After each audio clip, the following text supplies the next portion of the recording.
kosmologi manusia. Ya, menurut Mula Sadra, manusia punya 3 kosmos. Yang pertama alam Jabarut, yang kedua Misaliyah, dan yang ketiga Barzah.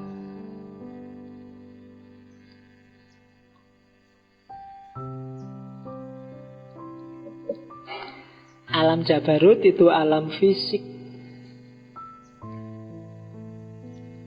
Tangan, kaki, hidung, mata, kumis, rambut, alam fisik. Kalau Misaliyah itu alam intelektual, rohani. Dan Barzah itu alam perantara. Kayak alam barzah itu kan, kubur itu kan perantara dari dunia nyata ke akhirat. Barzah juga alam perantara antara alam nyata dan alam rohani. Jadi ada talinya yang menghubungkan antara fisik kita dengan rohani kita, namanya barzah. Nah, tubuh manusia itu ada yang di alam fisik, ada yang di alam barzah. Cuma yang di alam barzah itu sifatnya rohani. Kalau menurut Mula Sadra itu kayak cermin, kayak imajinasi kita dalam mimpi. Mimpi itu kan nggak ada materinya, nggak ada ruangnya, tapi tetap kamu ketemu materi kan dalam mimpi. Ketemu temenmu, ketemu mobil, ketemu laptop, ketemu gunung, ketemu kampus. Yang kamu temui itu materi, tapi dia tidak ada materinya. Itu alam barzah. Nah, nanti di hari kiamat, ini kan dia, Mula Sadra mencoba mengatasi perdebatan antara Ibn Rus dan Ghazali. Yang dibangkitkan itu ya jasad kita, cuma bukan jasad fisik yang duniawi, tapi jasad fisik yang tadi barzakhi tadi. Jasad fisik yang bisa ditemui di mimpi, jasad fisik yang bisa ditemui di imajinasi. Kan ada perdebatan antara Ghazali dan Ibn Rus, meskipun gak sejaman. Katanya Ghazali mengkritik Ibnu Sina bahwa, katanya Ibnu Sina, besok yang disiksa itu rohaninya, karena jasad kan sudah hancur begitu dikubur di tanah. Ghazali nggak setuju. Kalau Quran bilang dibangkitkan jasmaninya, ya jasmaninya. Toh Allah bisa membangkitkan lagi jasmani yang hancur jadi utuh lagi. Katanya Ibn Rus, ya kalau gitu Allah tidak adil dong. Yang melakukan amal baik dan perbuatan dosa kan jasad yang lama. Sekarang yang disiksa dikasih ganjaran kok jasad yang baru. Nggak adil. Jasad lama kan jelas sudah hancur, sekarang dikasih jasad baru lagi. Berarti ya yang dihukum tetap rohaninya. Wong yang namanya sakit itu kan tidak tergantung jasad. Sakit itu kan fenomena rohani. Kamu disiksa, dipukul sampai kesakitan. Yang sakit itu kan rohani. Mayat itu ketika rohani sudah pergi, mbok kamu banting, kamu bantai, kamu mutilasi juga, dia tidak merasa kesakitan. Jadi katanya Ibn Rus, enggak, besok disiksa di neraka itu ya cukup rohaninya. Jadi neraka tidak butuh palu, tidak butuh gergaji, tidak butuh, tinggal dikasihkan rasa sakit kayak di palu, rasa sakit kayak di gergaji, selesai. Mula Sadra ngasih solusi, ya memang mungkin bukan jasad yang jasad hancur itu, tapi jasad yang sifatnya barzakhi, jasad yang tidak fisik, tapi bagian dari diri kita. Nah itu meskipun sebenarnya nanti kalau ada Ibn Rus mungkin bisa dibantah lagi itu. Ya podo wae. Rohani itu. Jadi tidak dalam bentuk fisik tapi dalam bentuk identitas. Tapi yang jelas ada alam Jabarut, alam Misaliyah, alam Barzah. Di atas itu ada namanya alam Malakut nantinya. Sampai nanti puncaknya ya alam ketuhanan, alam lahut. Oke, itu kosmologi.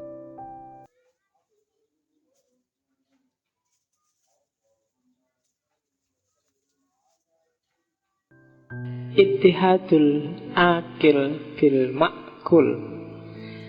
Ini sebenarnya lanjutan tadi dari Harokah Jauhariyah. Apa sih yang menentukan, apa sih kuncinya manusia bisa bergerak, melakukan gerakan yang substantif? Kuncinya adalah ada pada ilmu, ada pada ittihadul akil bil makul. Hubungan antara manusia dengan ilmu yang diserapnya. Katanya Mula Sadra, sebagaimana tubuh butuh gizi 4 sehat 5 sempurna sehingga kamu berkembang jadi besar, substansi dirimu, rohanimu, hakikat dirimu juga butuh 4 sehat 5 sempurna, namanya ilmu. Kamu bergerak kemana, seperti apa dirimu, apa yang kamu lakukan dan tidak kamu lakukan, gayamu sekarang kayak gimana, kuncinya ada pengetahuan apa yang kamu masukkan di kepalamu. Kalau kamu misalnya ya, contoh paling gampang hari ini, yang pro Jokowi sama yang anti Jokowi. Yang pro Jokowi tiap hari memasukkan informasi yang bagus-bagus tentang Jokowi. Kalau ada informasi yang jelek tidak dimasukkan, dianggap tidak bisa dipercaya. Dan itu kan mempengaruhi substansi dirinya. Dia jadi suka sama Jokowi, muji-muji Jokowi. Kebalikannya, yang tidak suka Jokowi, yang dicari tiap hari informasi yang anti Jokowi, yang ngeritik Jokowi. Kalau ada yang pro Jokowi, dia tidak percaya, ditolak habis-habisan. Yang anti Jokowi yang dimasukkan di kepala. Lahirnya apa? Ya perilaku anti Jokowi, ucapan yang anti Jokowi, gaya yang anti Jokowi. Apa gayamu sekarang tergantung apa yang kamu masukkan di kepalamu. Pengetahuan apa yang kamu masukkan di kepalamu, ilmu apa yang kamu masukkan di kepalamu. Kembali ke sini tadi. Kenapa tadi kamu lihat ini langsung ketawa? Berarti informasi yang kamu masukkan di kepalamu tentang barang seperti ini, itu ada hubungannya dengan itu tadi yang muncul di kepalamu. Jadi ittihadul akil bil makul isinya kayak gitu-gitu. Jadi sebenarnya gampang. Cara biar kita menghargai perempuan, tidak diskriminatif perempuan, adalah carilah informasi-informasi, ilmu-ilmu, pengetahuan-pengetahuan yang tidak diskriminatif kepada perempuan. Selesai. Otomatis perilaku kita, gaya kita pasti akan menghargai perempuan. Meskipun kamu deklarasi jadi feminis, tapi yang kamu lihat tiap hari, yang kamu download tiap hari, yang kamu ada hubungannya dengan pelecehan pada perempuan, secara nggak sadar, perilakumu pada perempuan akan kayak gitu. Lihat perempuan langsung mengarah ke sana. Meskipun kamu tahan-tahan karena aku feminis sih. Padahal pikirannya juga sama ngeresnya dengan yang tidak feminis. Kenapa? Karena ittihadul akil bil makulnya memang kayak gitu.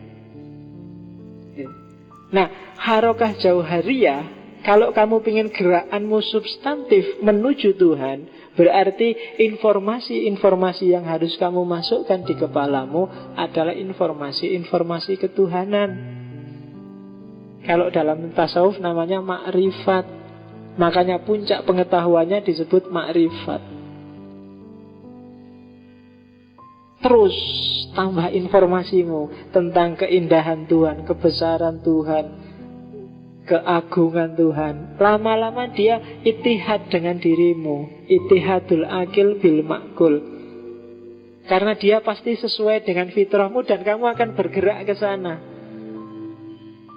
Tapi kalau bacaan-bacaanmu filsafat barat, yang ateis, yang anti Tuhan, yang Marxisme, Freudisme kayak kemarin, yo nanti mengarahnya juga ke sana. Bukan berarti keliru, tapi kalau kamu nggak hati-hati, positioningnya keliru, kamu jadi semakin jauh dengan Allah. Boleh kamu belajar Marxisme, misalnya agama itu candu, tapi jadikan candu ini sebagai pelajaran. Jangan sampai agama kamu jadikan candu, jangan sampai Allah kamu jadikan candu dalam hidupmu. Ya kan banyak kan sekarang fakta agama dijadikan candu. Tak lihat ada beberapa postingan di Facebook waktu orang ribut tentang BBM, terus dia posting, jangan marah dengan BBM, ingat saja, pasrah saja pada Allah, karena Allah itu yang menjamin rezeki dan seterusnya. Ini yang dimaksud agama jadi candu. Dengan baca ini kamu diharapkan sudah nggak usah BBM lagi, Allah yang ngatur rezeki kita. Itu yang dimaksud oleh Marx, agama sering jadi candu. Kamu jangan malah ikut-ikutan Marx, agama dijadikan candu. Agama harus dijadikan semangat untuk bergerak.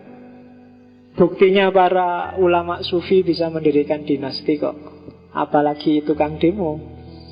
Harusnya lebih bisa lagi kan gitu, karena gerakannya lebih bisa luas daripada kiai ulama sufi. Kan tidak membayangkan kan, ulama sufi kok teriak-teriak anti BBM, kan nggak masuk akal. Kalian yang lebih bebas. Oke, nah ittihadul akil bimakul itu seperti itu. Masukkan terus informasi-informasi yang konstruktif, positif, yang mendukung gerakanmu semakin dekat sama Allah. Jangan kebalikannya. Kalau ada informasi yang kebalikannya, masukkan di kotak yang tepat, masukkan di klaster kepalamu yang sesuai. Oh, misalnya Freud bilang bahwa agama itu cuma sublimasi seksual. Tapi menurut saya nggak begitu, karena agama caranya kayak gitu. Biar pemahamanmu tentang Freud tidak ittihadul akil bimakul. Seandainya dia harus bersatu dengan versimu, bukan versinya Freud, bukan versinya Nietzsche. Jadi kenapa? Karena informasi yang keliru akan bikin rohani kita sakit.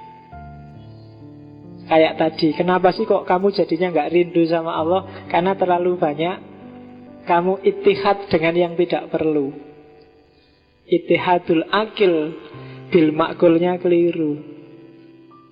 Yang kamu persatukan dengan dirimu tidak pas. Persatukan dengan yang pas saja. Ilm yang sesuai untuk gerakan harokah jauhariyahmu menuju kesempurnaan.